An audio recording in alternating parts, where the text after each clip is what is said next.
The flu, what is it really?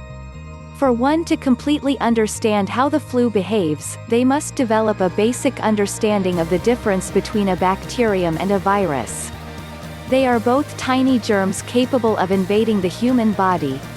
Because of their genetic makeup, they are capable of creating different symptoms in response to the way the body reacts to them. Some of the symptoms they create are caused by changes they make to the body on a cellular level. Over the last 50 years, scientists have developed a thorough system to fight the growth of bacteria by developing antibiotics. It was originally thought that antibiotics would have an effect on viral infections. However, research has shown that taking antibiotics while one is infected by a virus could be deeply detrimental to their health. They not only fail to treat the viral infection, but they also increase the risk of developing a secondary bacterial infection. The flu is a viral illness that is contracted from contact with a person who is infected, or by coming into contact with unwashed, infected surfaces. After the virus moves into the body, it lives in the back of the throat. Here, it multiples until it reaches a viral load where it can successfully affect its host.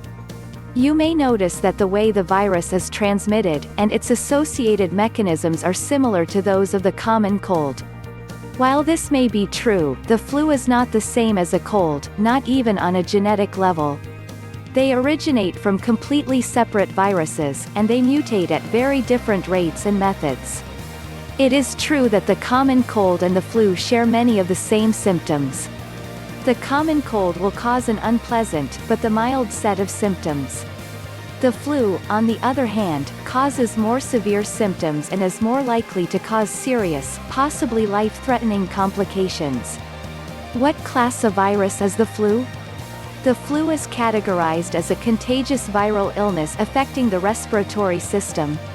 Depending on the strain of the virus, and the immune system of its host, it will cause symptoms ranging from mild to severe. At times, the severe effects it can have on the human body can be fatal, especially if it is not treated by qualified medical professionals. Because of the potential for developing severe, life-threatening complications, the CDC recommends that people take charge of their own health care and take the right steps to prevent contracting the flu virus.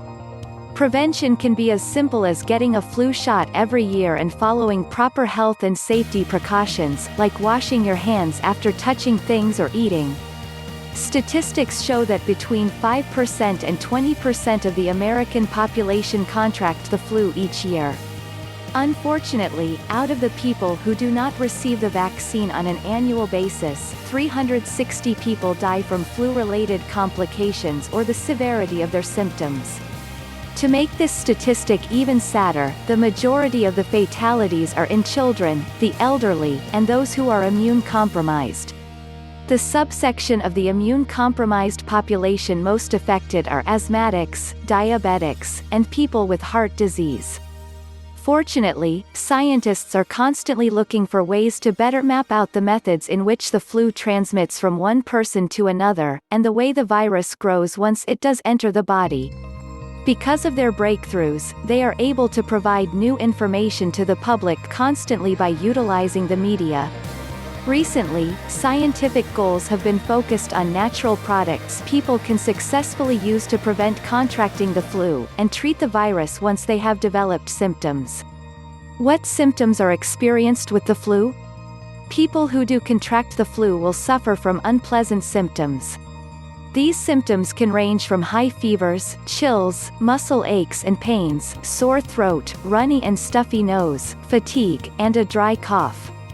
While these are the most common symptoms, others may experience additional symptoms, like stomach aches, stomach cramps, nausea, vomiting, and even diarrhea. While these additional symptoms are possible in any case, they are more likely to manifest in children than in adults. People who suffer from a severe case of the flu may experience more severe symptoms. They may develop bacterial pneumonia, sinus infections, painful ear infections, and possible dehydration. These bacterial invasions are typically caused by a weakened immune system trying to fight off the virus, and accidentally allowing bacteria to infiltrate the body. Where did the flu get its name? The flu received its name as an abbreviation of the virus causing the illness, influenza.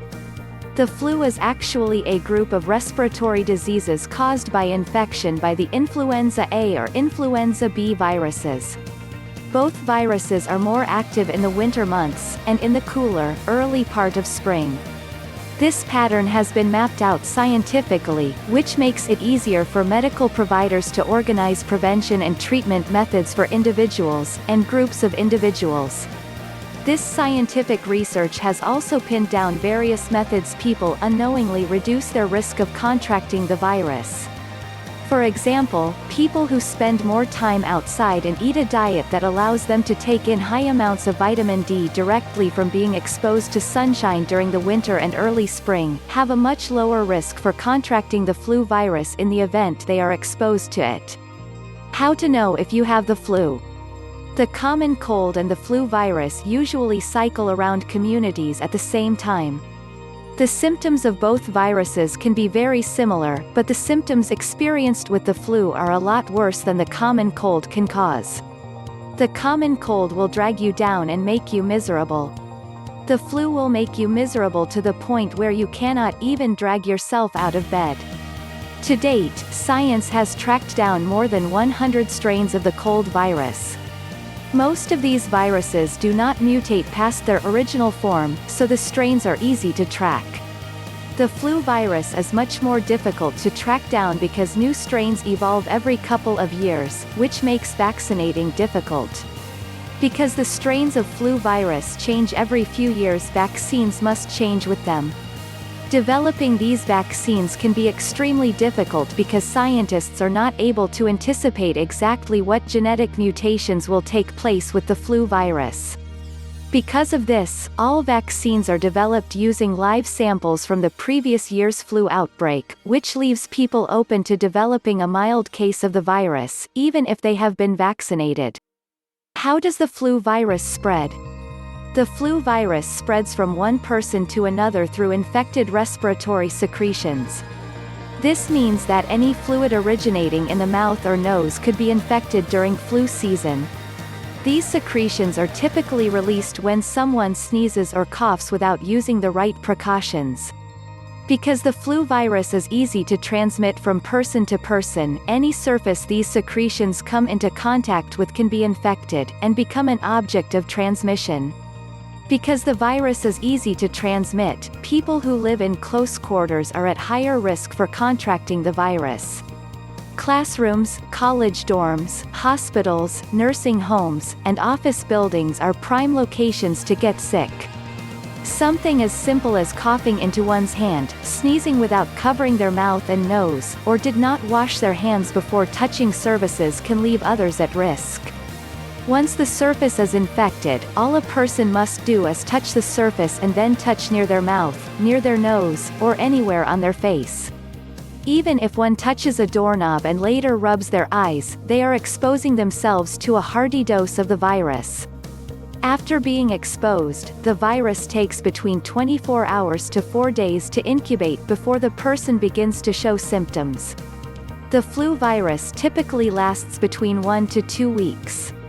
Treatment is symptom management and immune support.